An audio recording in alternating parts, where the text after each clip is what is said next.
Instant ആയിട്ട് ഉണ്ടാക്കാൻ പറ്റുന്ന ഒരു ബ്രേക്ക്ഫാസ്റ്റ് റെസിപ്പിയാണ് തയ്യാറാക്കുന്നത്. ഒരു 15 മിനിറ്റ് നമുക്കിത് ഉണ്ടാക്കിയെടുക്കാനായിട്ട്. അപ്പോൾ ആദ്യം തന്നെ നമുക്ക് ചട്നി ഉണ്ടാക്കിയെടുക്കാം. കാരണം നമ്മൾ മാവ് ഫെർമെൻ്റ് ചെയ്യാനൊന്നും വെക്കേണ്ട ആവശ്യമില്ല. അപ്പോൾ ചട്നി ഉണ്ടാക്കാൻ വേണ്ടിയിട്ട് പാനിലേക്ക് 1 ടീസ്പൂൺ എണ്ണ ഒഴിച്ചിട്ടുണ്ട്. ഇതിലോട്ട് ഒരു 4 പച്ചമുളക് ചേർക്കാം. ഇനി നന്നായിട്ടൊന്ന് വഴറ്റിയെടുക്കണം. അപ്പോൾ പച്ചമുളക് വേണമെങ്കിൽ കുറച്ച് കൂടുതലും നമുക്ക് ചേർക്കാവുന്നതാണ്. വഴറ്റിയെടുത്തതിന് ശേഷം നമുക്കിതിലേക്ക് ഒരു വലിയ സവാള സ്ലൈസ് ചെയ്തതാണ്, അതും കൂടി ചേർക്കാം. സവാള ആണെങ്കിൽ നമുക്കൊരു 2 എണ്ണം എടുക്കണം. ഇതിപ്പോൾ വലുതായ കാരണം 1 എടുക്കുന്നുള്ളൂ. അപ്പോൾ ഇത്രയും സവാള ചേർക്കുന്ന കാരണം തന്നെ പച്ചമുളക് 4-5 ചേർത്താലും കുഴപ്പമില്ല. കാരണം സവാളയ്ക്ക് കുറച്ചൊരു മധുരം കാണുമല്ലോ. അപ്പോൾ പച്ചമുളക് കുറച്ച് കൂട്ടി ചേർത്താലും നല്ലതായിരിക്കും. അപ്പോൾ സവാള നല്ലൊരു ബ്രൗൺ കളർ ആവുന്നവരെ വഴറ്റിയെടുക്കുക. അപ്പോൾ നമ്മളിത് വഴറ്റിയെടുത്തിട്ടുണ്ട്. മിക്സിയുടെ ജാറിലേക്ക് മാറ്റാം. ഇതിലേക്ക് ഇനി ആവശ്യത്തിന് ഉപ്പ് ചേർക്കാം. അപ്പോൾ ഇത് തേങ്ങ അരയ്ക്കാണ്ടാണ് നമ്മൾ ഈ ഒരു ചട്നി ഉണ്ടാക്കുന്നത്. അപ്പോൾ തേങ്ങയ്ക്ക് പകരമായിട്ട് നമ്മളിതിലേക്ക് പൊട്ടുകടലയാണ് ചേർക്കുന്നത്. അപ്പോൾ ഒരു അരക്കപ്പിനേക്കാളും കുറച്ച് കുറവായിട്ട് പൊട്ടുകടല എടുത്തിട്ടുണ്ട്. അപ്പോൾ ഇതിലേക്ക് ഇനി ആവശ്യത്തിന് വെള്ളം കൂടി വെച്ചിട്ട് നമ്മൾ സാധാരണ ചട്നിയൊക്കെ അരയ്ക്കുന്ന രീതിയിൽ തന്നെ അരച്ചെടുക്കുക. അപ്പോൾ നമ്മുടെ ചട്നി ഇവിടെ റെഡി ആയിട്ടുണ്ട്. ഒരുപാട് കട്ടിയായിട്ട് തോന്നിയാൽ കുറച്ച് വെള്ളം ഒഴിച്ച് നമുക്ക് ലൂസ് ചെയ്തെടുക്കാവുന്നതാണ്. ഇനി നമുക്ക് ചട്നി ഒന്ന് താളിച്ചെടുക്കണം. ഈ പാനിലേക്ക് തന്നെ 1 ടീസ്പൂൺ എണ്ണ ഒഴിച്ചിട്ടുണ്ട്. ഇതിലേക്ക് ആവശ്യത്തിന് കടുക് ചേർക്കാം. കടുകൊന്ന് പൊട്ടിയതിന് ശേഷം ഇതിലേക്ക് ചെറിയൊരു കഷ്ണം സവാള ചെറുതായിട്ട് അരിഞ്ഞെടുത്തതാണ്, അതുകൂടി ചേർക്കുന്നുണ്ട്. പിന്നെ കുറച്ച് കരിവേപ്പില 2 വറ്റൽമുളകും കൂടി ഇട്ടിട്ട് നല്ലപോലെ ഒന്ന് വഴറ്റിയെടുക്കണം. അപ്പോൾ നല്ലൊരു ബ്രൗൺ കളർ ആവുന്നവരെ വഴറ്റിയെടുക്കാം.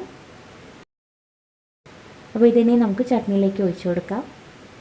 അപ്പോൾ ഇത്രയേ ഉള്ളൂ, തേങ്ങ അരയ്ക്കാത്ത സിമ്പിളായിട്ടുള്ള ചട്നി റെഡി ആയിട്ടുണ്ട്. നല്ല ടേസ്റ്റിയാണിത്. അപ്പോൾ തേങ്ങ ഇല്ലെങ്കിൽ നമുക്ക് ഇതുപോലെ ഉണ്ടാക്കിയെടുക്കാൻ പറ്റും. അപ്പോൾ എത്ര കട്ടിയിലാണ് വേണ്ടത് അതിനനുസരിച്ച് നമ്മൾ ആക്കിയെടുത്താൽ മതി. ഇതിപ്പോൾ കുറച്ച് കട്ടിയിൽ തന്നെയാണ് ആക്കിയിരിക്കുന്നത്. അപ്പോൾ അത് ഓരോരുത്തരുടെ ഇഷ്ടം പോലെ ചെയ്യാവുന്നതാണ്. അപ്പോൾ ഇനി നമുക്ക് മാവ് അരച്ചെടുക്കാം.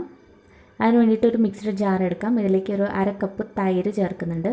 അധികം പുളിയില്ലാത്ത തൈര് ചേർക്കാം. ഇനി ഇതിലേക്ക് 1 കപ്പ് വെള്ളം കൂടി ഒഴിച്ചു കൊടുക്കാം. തണുത്ത വെള്ളമാണ് ഒഴിച്ചിരിക്കുന്നത്, സാധാരണ വെള്ളം. പിന്നെ 1 കപ്പ് അരിപ്പൊടി വേണം. വറുത്ത അരിപ്പൊടിയോ വറുക്കാത്ത അരിപ്പൊടിയോ ഏത് വേണമെങ്കിലും ഉപയോഗിക്കാവുന്നതാണ്.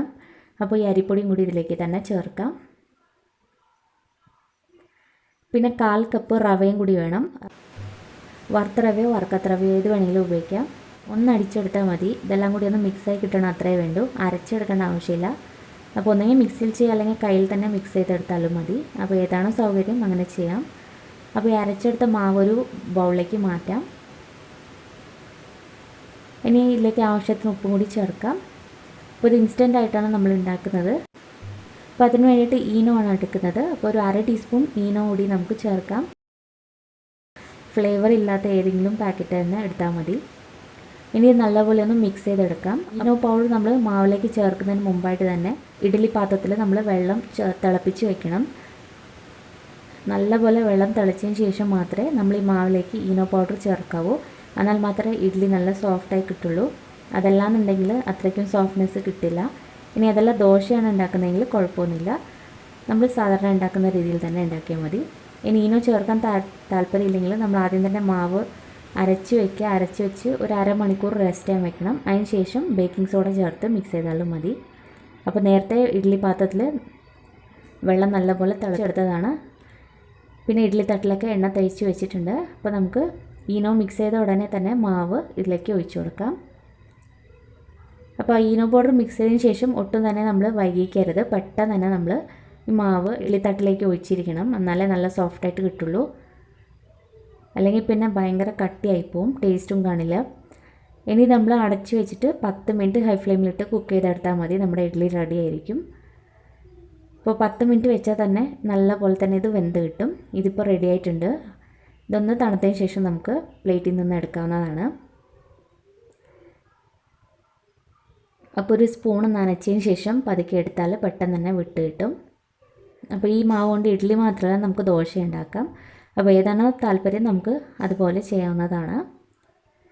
അപ്പോൾ നല്ല സോഫ്റ്റായിട്ടുള്ള ഇഡ്ഡലിയാണ്. ഇത് നിങ്ങൾക്ക് കണ്ടാൽ തന്നെ മനസ്സിലാവും. ഉഴുന്നോ അരിയൊന്നോ അരയ്ക്കേണ്ട ആവശ്യമില്ല. പെട്ടെന്ന് നമുക്ക് ഇൻസ്റ്റൻ്റ് ആയിട്ട് ഉണ്ടാക്കാൻ പറ്റുന്ന ഒരു ഈസി റെസിപ്പിയാണിത്. നല്ല സോഫ്റ്റായിരിക്കും. ഇതിൻ്റെ അകത്ത് കണ്ടില്ലേ, ഇതുപോലെ നല്ല പഞ്ഞി പോലെ ഇരിക്കും, നല്ല സോഫ്റ്റാണ്. അപ്പോൾ ഇത്രയേ ഉള്ളൂ, വളരെ സിമ്പിളായിട്ട് ഉണ്ടാക്കാൻ പറ്റുന്ന ഒരു ഈസി ബ്രേക്ക്ഫാസ്റ്റ് റെസിപ്പിയാണ്. ഈ ചട്നിയും ഇഡ്ഡലിയും കൂടി ഒന്ന് ട്രൈ ചെയ്തിട്ട് അഭിപ്രായങ്ങളൊക്കെ അറിയിക്കുക. വീഡിയോ ഇഷ്ടപ്പെട്ടാൽ ലൈക്ക് ചെയ്യാനും സബ്സ്ക്രൈബ് ചെയ്യാനും മറക്കരുത്. താങ്ക്